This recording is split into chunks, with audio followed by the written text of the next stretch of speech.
India versus Australia पहला ODI India Australia में बुरी तरह से हार चुकी है।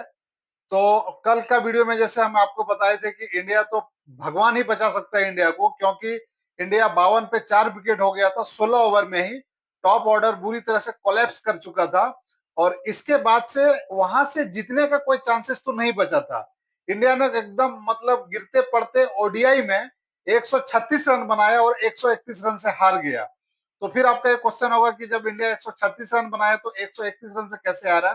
तो रीजन ऐसा है कि 136 रन बनाने के बाद 131 रन से हम लोग इस तरह से आ रहे, क्योंकि डीएलएस मेथड आ गया वहां। डीएलएस मेथड ऐसा होता है कि जब बारिश आ गया, मान लीजिए कि जो मैच 4 घंटा होना है तो वहां से उसको ओवर घटा के 3 घंटा कर देता है।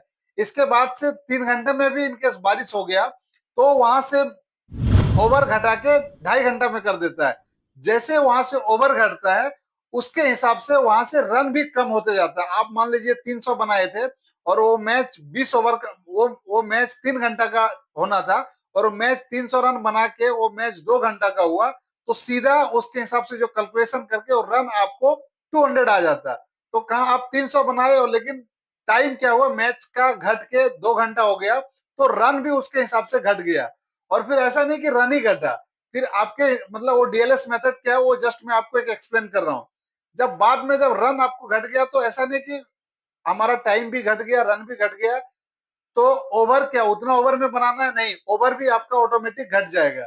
तो ये सारा कैलकुलेशन करके इंडिया पहला मैच 131 रन से हार चुका था और 136 रन इंडिया ने बनाया। सबसे पहले बात करते हैं कि हमारा टॉप ऑर्डर तो सारा कोलैप्स हो गया। विराट, रोहित, शुभमन गिल, श्रेयस अय्यर कोई भी नहीं चला। इसके बाद पारी था मिडिल ऑर्डर का। मिडिल ऑर्डर ने भी अच्छा संभाला नहीं। केएल राहुल भी लंबा खेलने के लिए देखा, लेकिन अनफॉर्चुनेटली ऑस्ट्रेलिया में जाके इस तरह से कोई भी डोमिनेंस नहीं कर पाया Indian bowler. Top order collapse कर गया, मिडिल ऑर्डर कोलैप्स कर गया। टाइम था फिनिशर को फिनिश अच्छा कर देता, लेकिन वो भी नहीं कर पाया। मान लीजिए कुल मिला के आप देखेंगे इंडिया का पूरा टाइम ही खराब चल रहा था। कल इंडिया का दिन था ही नहीं और इंडिया पूरी तरह से कोलैप्स कर गया। बैटिंग ऑर्डर तो हमारा इस तरह था कि कोलैप्स करके 136 रन बनाए, जबकि 136 रन आजकल टी20 में भी नहीं बनता है। 20 ओवर का मैच में कभी भी आप रन बनाने के लिए देखेंगे तो ये रन 20 ओवर का मैच में भी आजकल रन 200, 250, 300 रन बन जाता है, लेकिन हम लोग ओडीआई में 50 ओवर में 130 रन बनाए। वो इंडिया का बहुत बड़ा अनफॉर्चुनेट थिंग था। और इसके बाद बैटर तो हमारा कोलैप्स कर गया, लेकिन बॉलर ने भी उस तरह से परफॉर्मेंस नहीं किया और बॉलर ने परफॉर्मेंस नहीं करने की वजह से ऑस्ट्रेलिया आराम से इस मैच को जीत गया। आप सोचिए, उस चीज को आप भूल जाइए कि इंडिया बैटिंग में ना डोमिनेंस कर पाया ना बॉलिंग में डोमिनेंस कर पाया। मतलब कुल मिला के आप देखेंगे कल इंडिया का दिन था ही नहीं और इंडिया इस तरह से ये मैच हार गया। लेकिन यहाँ ये बात खत्म नहीं होती है। क्वेश्चन ये था कि क्या यही तैयारी हमारा था ऑस्ट्रेलिया के अगेंस्ट, क्योंकि जब इंडिया में कोई टीम आती है तो उसको हम अच्छी तरह से हरा देते हैं। मतलब इंडिया में हमारा डोमिनेंस चलता है, लेकिन अवे जाके हम इंडिया से बाहर जाके मैच हम इस तरह से हारते हैं तो इसका जिम्मेदारी कौन लेगा। क्योंकि गौतम गंभीर, विराट कोहली, रोहित शर्मा के बीच में अभी ऐसे सोर्सेस आ रहा है, न्यूज जैसे सोर्सेस से आ रहा था कि अभी ये तीनों सीनियर प्लेयर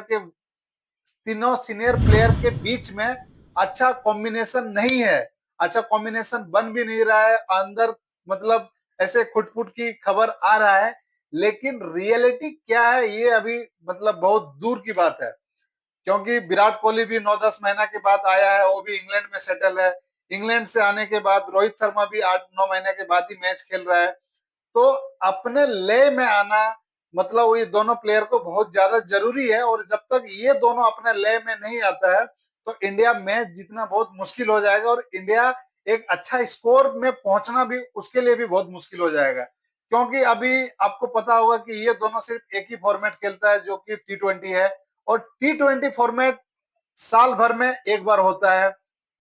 और टी20 फॉर्मेट साल भर में एक बार होता है और कोई भी प्लेयर को एक फॉर्मेट खेलना और एक साल तक एक ही फॉर्मेट खेलना और उस तरह से इसके बाद जाके इंटरनेशनल मैच खेलना उस प्लेयर के लिए बहुत ज़्यादा टफ चीज़ हो जाता है। और टफ होने के बाद क्योंकि आपको साल भर में एक टूर्नामेंट खेलते हैं 2 महीना, इसके बाद से जाके आपको एक नया इंटरनेशनल मैच खेलना, वो भी प्रेशर वाला, तो वो प्लेयर के लिए बहुत बड़ा चैलेंजेस हो जाता है। क्योंकि आप एक साल में ना T20 मैच खेल रहे हैं, ना टेस्ट मैच खेल रहे हैं, सीधा जाके वनडे मैच खेल रहे हैं, और वनडे मैच भी एक साल के बाद खेलना, तो उसको, उस प्लेयर को मैनेज करना, फॉर्म, अपना फिटनेस, ये बहुत ज़्यादा मुश्किल हो जाता है। इसीलिए विराट कोहली, रोहित शर्मा को इस टूर्नामेंट में दिक्कत हुआ, लेकिन देखते हैं आगे वो क्या करता है।